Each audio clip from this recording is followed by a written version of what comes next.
মাঠে football gallery দর্শকে পরিপূর্ণ, তবে ফুটবল খেলায় মেতেছে বিশাল আকারের সব হাতি। সম্প্রতি নেপালের সৌরাহায় বার্ষিক চিতওয়ান হাতি উৎসবে আয়োজন করা হয় ভিন্নধর্মী এই ম্যাচের। মাঠে হাতিদের ফুটবল দক্ষতা মুগ্ধ করেছে দর্শকদের। রঙিন নকশায় আঁকা শরীর, ফুটবল তারকাদের স্টাইলেই মাঠে হাজির হয় হাতিগুলো।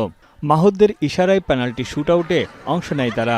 গোলপোস্টে বল জড়াতেই দর্শকের করতালিতে ফেটে পড়ে পুরো গ্যালারি। हामीलाई नि रमाइलो हुन्छ, सबैलाई जे होस् यहाँ भएको मान्छेहरूलाई सबैलाई रमाइलो हुन्छ, रमाइलो मान्छ। वर्षमा एकचोटि हुनै पर्छ यो।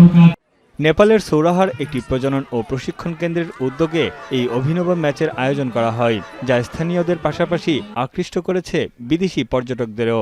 I feel like it's a really amazing thing that the community is all coming together and to see the people that work with the elephants and the amazing stuff they can do. It's really cool. 3 দিনের এই উৎসবে হাতির football ম্যাচের পাশাপাশি ছিল সৌন্দর্য প্রতিযোগিতা। শেষ দিনে প্রাণীদের পূজার মধ্য দিয়ে শেষ হয় এই আয়োজন। তানভীর জনি, এখন বিশ্ব।